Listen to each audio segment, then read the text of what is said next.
So a mentally healthy school is one where students can come, their classroom is a welcoming environment, students are treated with respect, adults are treated with respect. So a welcoming environment involves knowing who they can go to. A school where people are able to share how they're feeling without being afraid of being judged, and where they can approach others and talk to them without a sense of fear. And also a place where everyone can feel included. I think if school is a good place to come to and I feel safe and my needs are being met in school, I will attend school and I will have a positive outlook towards learning. A great support system, great teachers that are there have built a support system that students can feel comfortable and well enough to walk into this office, have a safe space. If school feels like a happy, healthy environment, then you want to come. Your attendance improves. If your social outlet is good here, then you come to school and you participate.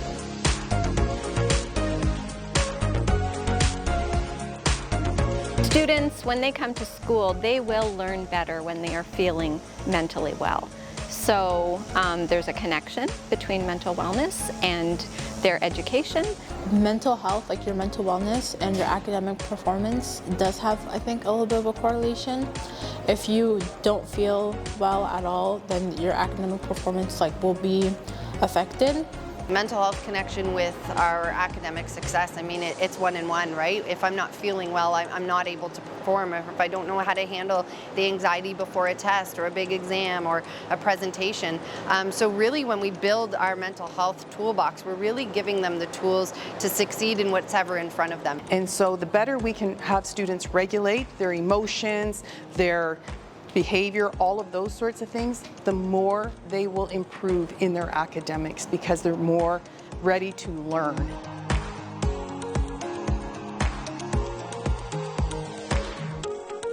We have classroom teachers and educators and educational assistants, child and youth workers.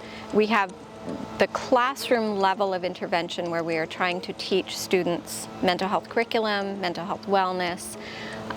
Beyond that, we also have a mental health lead who oversees our mental health, our regulated mental health professionals. We have an incredible mental health team that's here to support all of our students.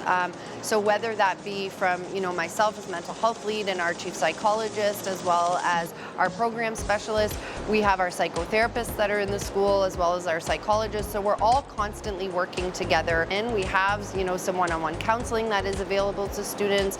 We sometimes are able to do it in a group setting, and then collaborating on when do we need to connect to the community and when do we need to bring those interventions. And so what we're looking at is really helping and supporting students in improving their coping strategies.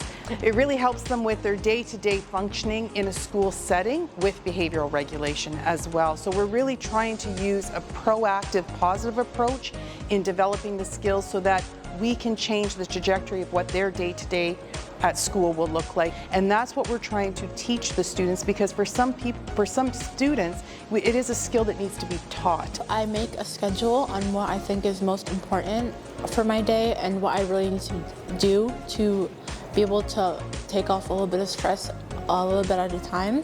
And if that doesn't help, I sometimes take a step back, go for a walk, go do something else, because if I continue looking at what I'm trying to do, it's gonna cause more stress. If a student requires further intervention, perhaps a one-on-one sit down with somebody or a group situation where they have to work through some emotional development, we have child and youth workers who may sit with students. We have regulated mental health workers who will sit with students. We have a crisis team, always someone on call for crisis schedule that can cover any crises that may come in. So we can support the school that way, but also then knowing about following that pathway to get those community supports.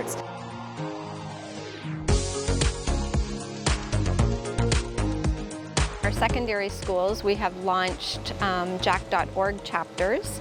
So we have student champions at every high school who are leading the mental health wellness of their schools. They are assisted by an educator and a child and youth worker.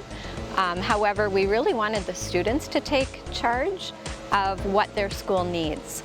So the feedback from our students that we've been receiving is that they are finding that kids are more apt to talk about what they're feeling and reaching out to other peers for where can I get help.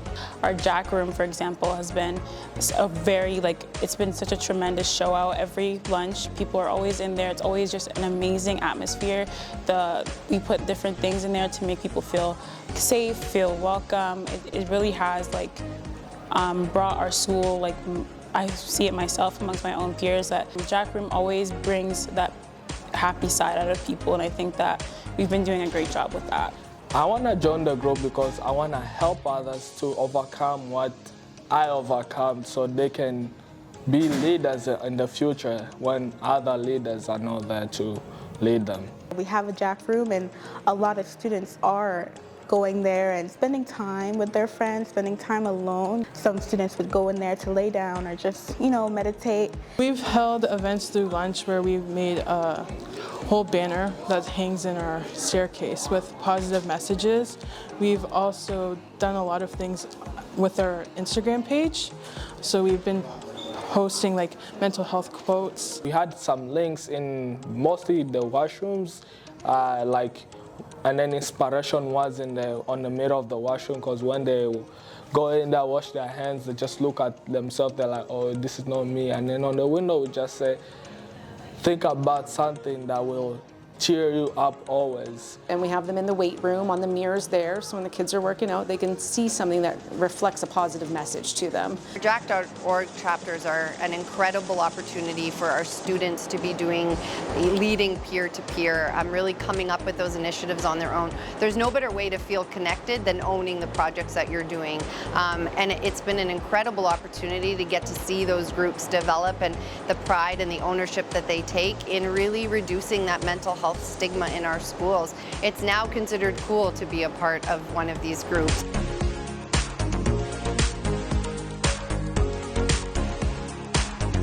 Being able to connect our faith and our mental health, it's an amazing gift for our kids.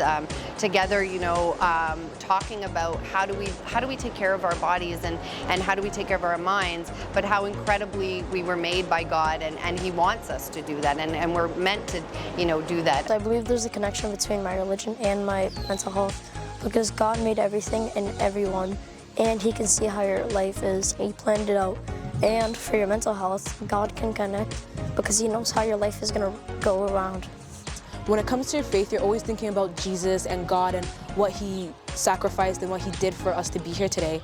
And when it comes to your mindset, I feel like you kind of connect that to what Jesus did. So it's kind of like whenever you're feeling down, in your mind, you always know that you'll have Jesus. Personally, for me, going to church and praying in my room, it really makes me more happy. It makes me feel like that my faith is very important to me, because it makes me feel like I can talk to someone and that somebody could be there for me. So being able to collaborate, I think, really gives kids that full picture of how do I do it. And sometimes it's okay to just stop and pray about it.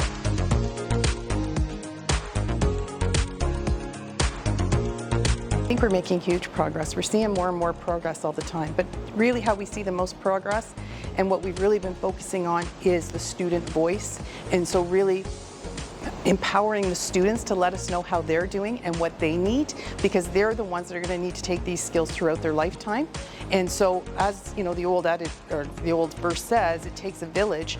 The more of us that are involved and the more of us that are working together, family, school team, child, we're seeing more and more success all the time, and we're super excited about that. Students are becoming more comfortable with even just talking to their friends or talking to their teachers. So the stigma is decreasing, but we still have a long way to go. We want our students to feel that it's okay not to feel okay, that happens every day in their life. And how can we teach them how to be resilient? I feel like we're getting there to a point where people in schools and just in society in general can kind of be like, yeah, I have that one trusted person that I can talk to if I'm ever feeling down, or I need like a hand to hold or shoulder to cry on. And hearing the feedback from our educators and hearing the feedback from our students that they're happy with the supports they're receiving, they're excited that they have people they can go to in the school, I would say that is the greatest measure, listening to our students about how they are feeling better at school. That's our greatest measure of success, our students.